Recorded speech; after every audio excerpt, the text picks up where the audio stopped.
The Shepnaz Podcast begins now. Welcome to the Shepnaz Podcast. I'm Joe, and I'm your host today. And as you are probably anticipating, it is Worship Wednesday. Yes, it is. Come on. Woo, yes. Everybody's favorite day of the week. Yeah. You So know, it's a great day to do this because, you know, you're a couple days into the week and you're like, is it ready for the weekend yet? And no, it's like, no, I got a couple more days. So we just get this little boost in the middle Midweek boost. of the week and get to kind of just sit back and enjoy each other's company. Yeah. Yeah. Have fun conversations. Right. Nice. Love it. All right, so today I think we're going to talk a little bit about creativity. Yeah. Which is funny because we were talking earlier about how we talk a lot about worship and we need some creativity to continue to come up with topics to talk about. Yeah. So let's talk about Well, creativity. you can always email your ideas of things that you would like to There it hear is. on Worship Wednesday to podcast@shepnaz.org. Yes, please. And we'll definitely listen to those requests. Absolutely. And then we'll evaluate them. And then we'll decide if we're going to move forward with Do some those. sifting and we'll go from there. Yeah. Yeah. But today we wanted to talk a little bit about creativity and maybe from a couple different angles because like as musicians, right? And everybody sitting at this table, like we're creative people. That's how our brains work. We think of ways to try something new or to take something or take nothing and make it something, right? Which is just kind of how we're all wired. And so one of the things that always was kind of interesting to me and something I honestly maybe struggle with a little bit in the day-to-day is 99% of the time when we're leading worship, we're taking songs that people have already written, right? Yeah. And we're playing them. Right. And so it can be easy to fall into that trap of like, am I even allowed to be creative? Because I need to just take this person's song. That's a good song. There's a reason we like it and listen to it. Yep. And do I just need to carbon copy it over? Or is there room for creative liberty? And do we have a little freedom there? And so it's kind of interesting to look at it from that angle. And I know Noah and I talked a little bit about this, so I'll share. And if you want to jump in at some point, feel free. But like, how do we continue to use our creativity when we're kind of in that box, if you will? And so one of the things we love doing in worship is something called a mashup. And if you listened a few weeks back, I can't remember how many weeks ago it was when we did the worship videos. Yeah. We did a mashup actually that Noah brought to me of two different songs that just happened to go perfectly together as the song How He Loves and Homecoming. And so to have that creativity to say, oh, well, no, I don't have to stay in a box because these are two really good songs and put together, make it even a cooler song. Oh, yeah. I agree. Yeah. And I know when I was at Grove City, we put together one, we called it the Name Mashup. Yeah, that's And probably my favorite mashup. Yeah, it's a fun one. Yeah. And we took, I think it's 4 or 5 different songs that all talk about the name of Jesus. And we mixed it all together and made it one giant song and ends with What a Beautiful Name. And it was really cool to do because, you're sitting there like, okay, because that took some creativity. So you're like, all right, all 5 of these songs are different. And like some of them kind of tie together, but how do you take those that are in different keys and they're at different tempos and some are led by females, some are led by males. And how do you creatively put them all together to make one big, beautiful piece? And it took us a while, but by the time it was done, I absolutely loved it. And we did it actually did we do it at the worship night in Johnstown? Yeah. Yeah. Yeah, I think so. Yeah. Yeah. So maybe we'll have to bust that one out here and get him here soon. Yeah. That's good. But yeah, that's one thing that we use to try to stay creative. Take songs that already exist, but how can we do something new with it?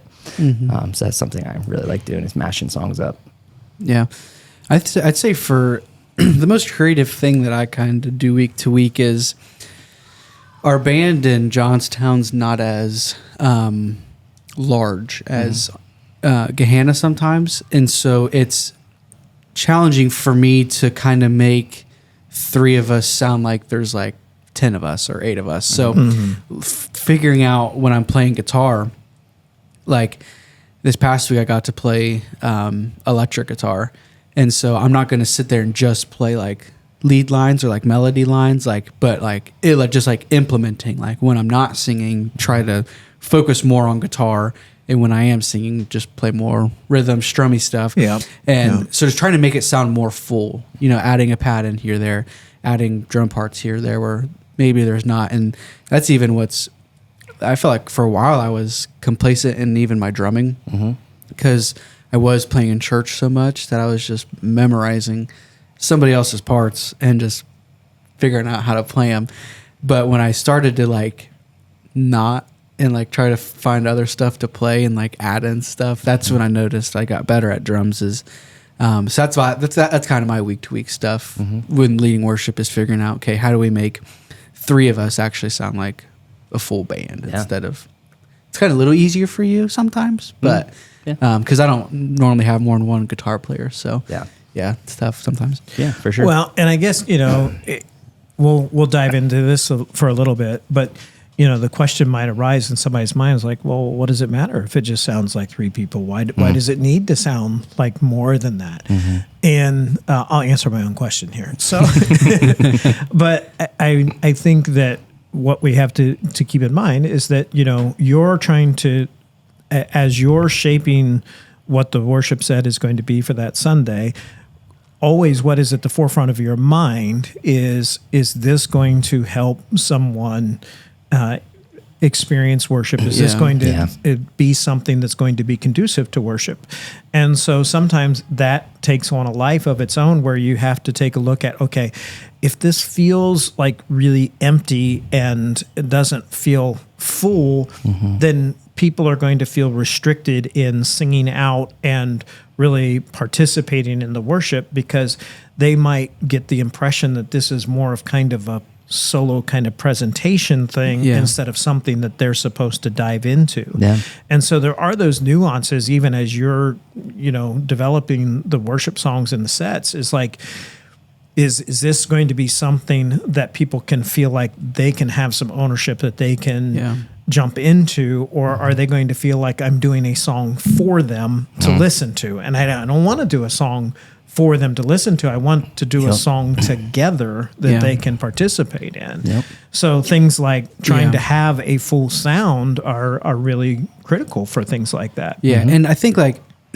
I hope our hearts by now, that we know it's more than music. Like we know, but it is easier to worship when what you're hearing is like mastered. Like when you're hearing something when you know the part you're playing and you're going to play it well, that's a lot less distracting than trying to like play something and mess up. So it's like with the more we can sound like, the more quality we can bring. I think that, yes, we know it's just music and there is worship to it, but the more quality of worship we can bring, and from the musical perspective, I think the easier it is for people to have that encounter with Christ, because there's a lot less distraction. Well, and I think that's, to me, like that's a piece of worship we talk about often, is like bringing excellence, because we're worshiping the creator of the universe. I don't want to get up there and give him half of what I can give him.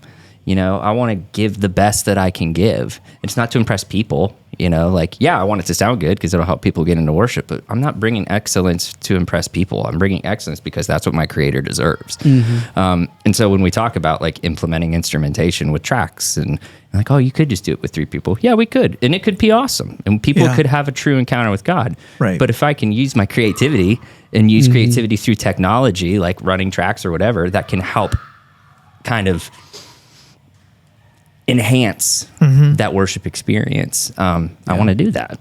It's kind of like the same thing as preaching too. Like, yes, you're using your talent for speaking to the Lord, but there's a difference between not preparing anything and just getting up there and speaking, and preparing something to the best of your ability. It's the same thing, kind of.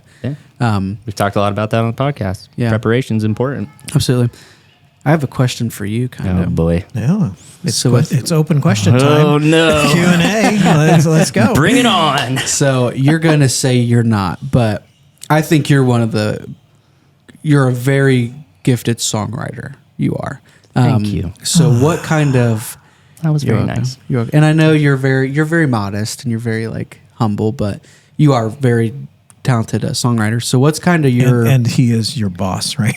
Yeah, I love the stuff you write. I mean, it speaks to my heart and my soul. And Thank you. I concur, though, and you're not my boss. So Touche.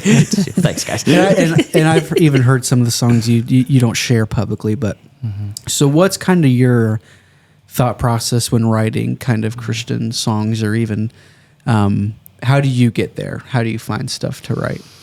That's a really good question, Noah. And here's why it's a really good question. It's because one of the reasons I disagree with you when you say I'm a good songwriter is, I hate saying this because I'm just going to say it. I grew up being an emo kid, and I'm really good at writing sad songs. I can write songs that make you cry. I don't know why that's that way I am, but that's the way I am. And so when it came to like when I started really focusing on turning my musical career towards being a worship pastor and a worship leader, and how do I not write sad songs? Because I don't want to write sad songs about Jesus. Like, you know, that's kind of does it. It's a little conflicting, right? One of your early hits, my dog died today.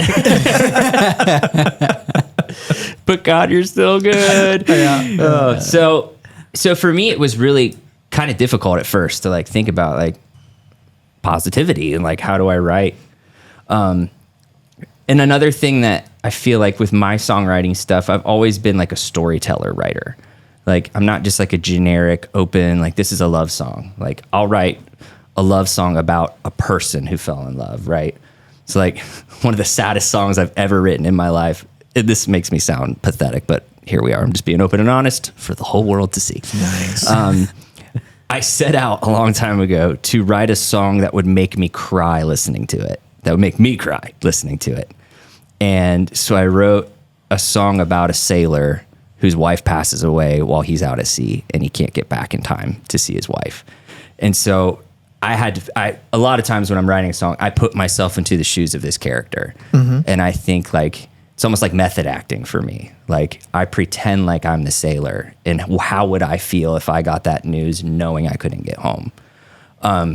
So the cool flip side of that now is that I've been able to kind of shift into writing good songs about God, and happier songs and more uplifting songs, is I don't have to put myself in anybody else's story anymore. Like, I'm just telling my story, and like, I don't have to pretend I'm a sailor. Like, I get to be Zach, who's living the life that God has given me. And so it's made it a little easier to write about my experiences and, you know, the love I have for God, because it's a true, real love. It's not a story love. You know, it's not a fairy tale love. It's, man, I can write about the extravagance of it because I'm feeling the extravagance of it. I'm in the middle of it. And then now part of that, and this is part of the creative process, is so you take that personal story, and like, that's the connection that you have with it. But then you try to broaden that scope a little bit so that it leaves room for people that are worshiping with that song to be able to plug themselves into it.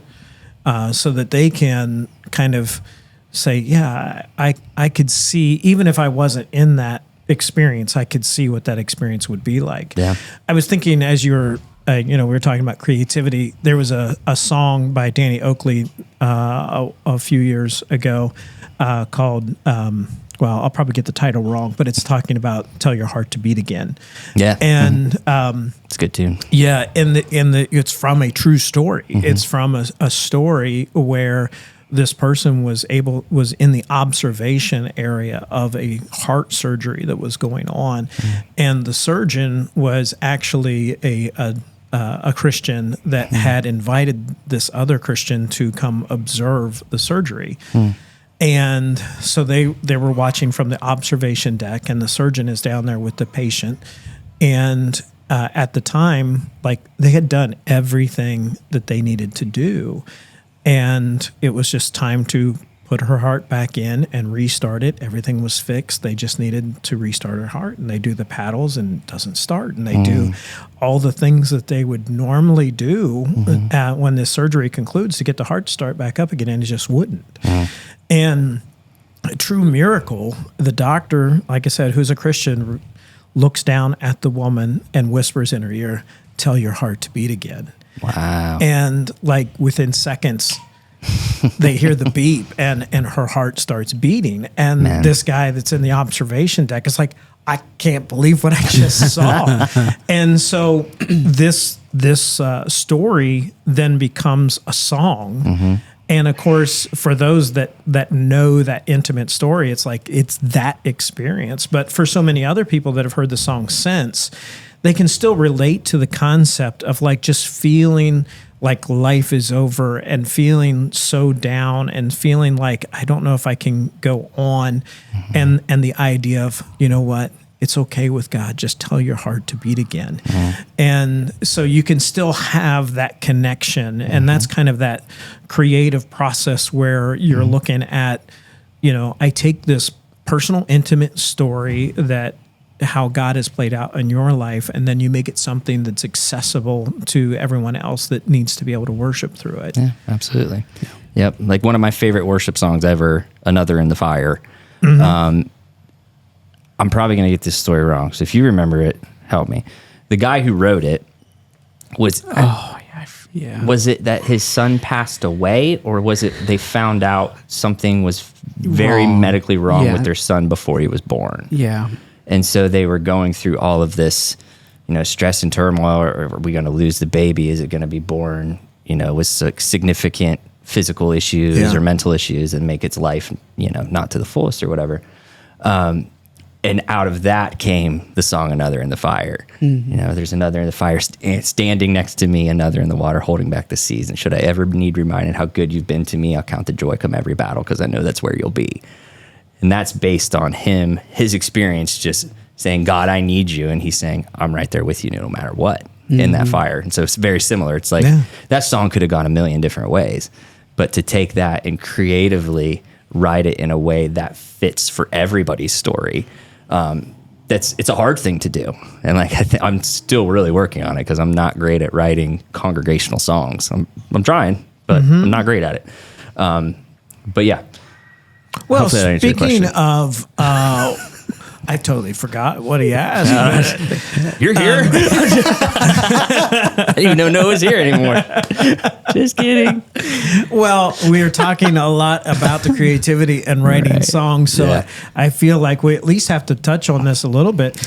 Are you guys writing some songs? We may be writing a lot of songs. Yes. Yeah. There is some things in the works that may or may not be happening come the month of December. Oh, it's happening. Oh, it's happening. Yeah, accept that reality. Okay, that's true. Yeah. I didn't know how vague I have to be. I'm not sure. More details to come. But yes, Noah and I are in the process of writing about seven songs from scratch. We have one completely done. Oh, that's good. But it's really cool. It is really cool. It's one of the cooler stuff I think. I want to share it, but I can't. I'm not gonna, because I want to save it. We gotta just put a little teaser out there and know it's coming. And I will say one of my favorite Christian lyrics I've ever written is in this song. Yeah, nice. I'm really excited about it. Jesus loves me. Yeah, nice. You guys ever heard the song "Mary Did You Know"? It's like that, but it's just that different. Yeah. with Joseph. Yeah, Joseph, did you know? Joseph, did you know? It's a completely new concept. Yes, but yes, we are in the process of trying to scratch our creative brains to come up with some custom songs. Yeah. So far, so good. So coming to a church very near you in Christmas. Yeah, Yes, sir. very much so. Yep, it's gonna be fun. All right. So what other territory you guys want to cover?